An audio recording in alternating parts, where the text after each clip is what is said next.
lucrări de artă remarcabilă, chiar unice la acea vreme.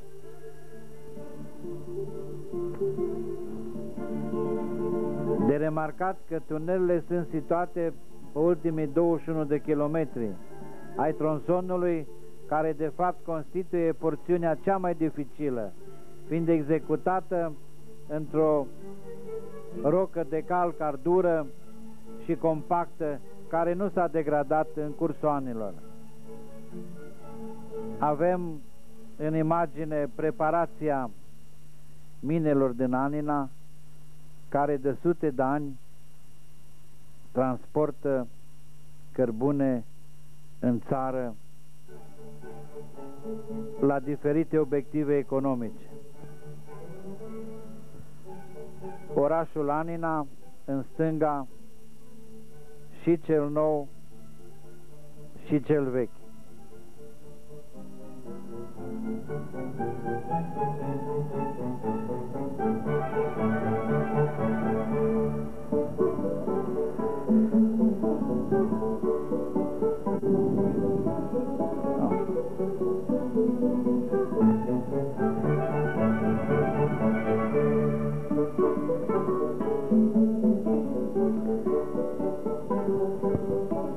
Și trenul imaginației noastre urcă, se apropie de punctul terminus.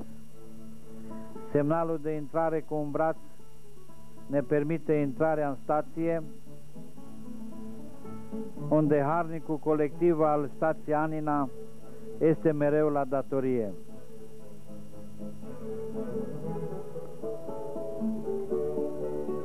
Stația în ultimii ani s-a dezvoltat, s-a mărit capacitatea pentru a da posibilitate termocentralei de a se dezvolta.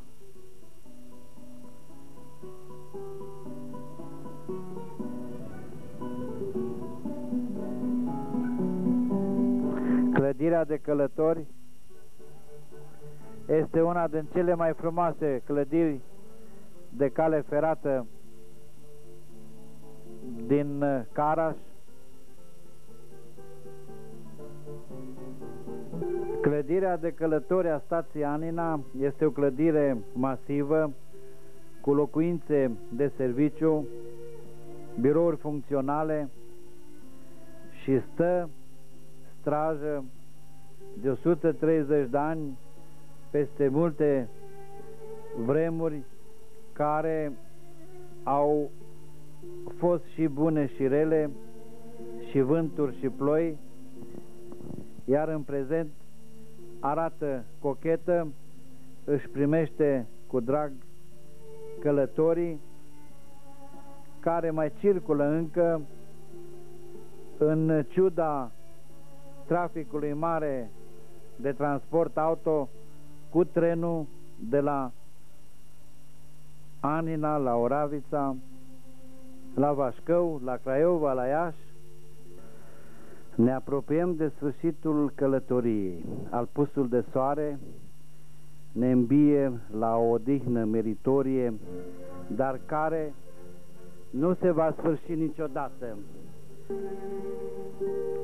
Una mai bună decât cealaltă.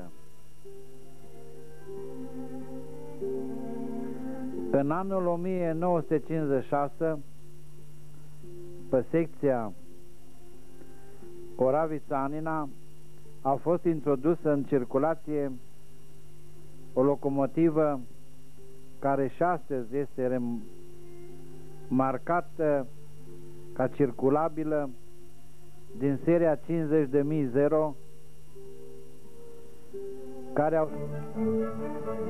locomotiva care a sporit tonajul de remorcat de la 150 de tone la 236.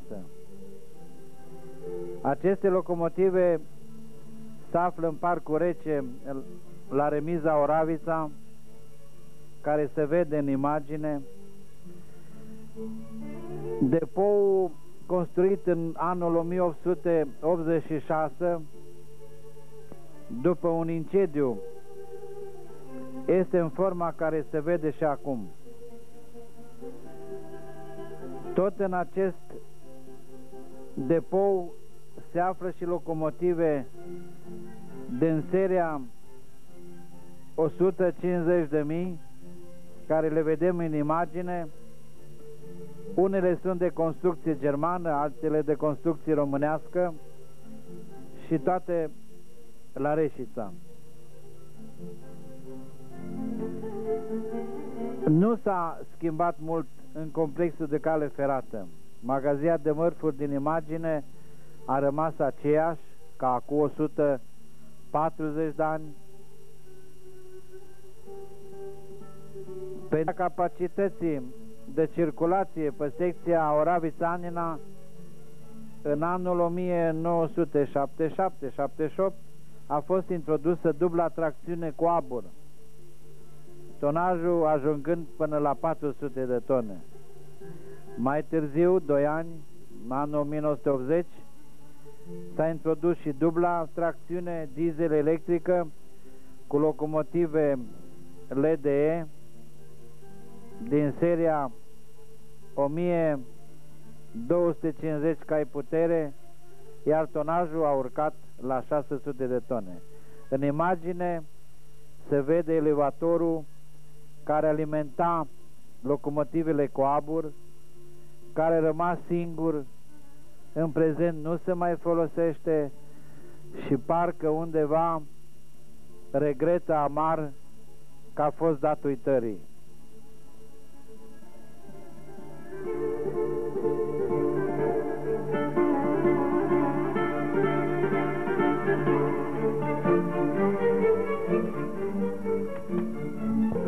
Ne apropiem de sfârșitul călătoriei noastre. Am revenit în gară la Oravița. Dacă linia Oravița-Anina poate fi trecută în cartea recordurilor, și este un lucru adevărat, are multe curiozități tehnice de construcție. Iată câteva din ele. Platforma stației, pe care o vedeți în acest moment, se află la etajul 1, unde intră trenurile și pleacă. Linia 1 peron avea în construcție un lift care se folosea pentru manipularea expedițiilor de bagaje și de mesagerie. Platforma, marchiza peronului în forma actuală, se menține de un secol și mai bine.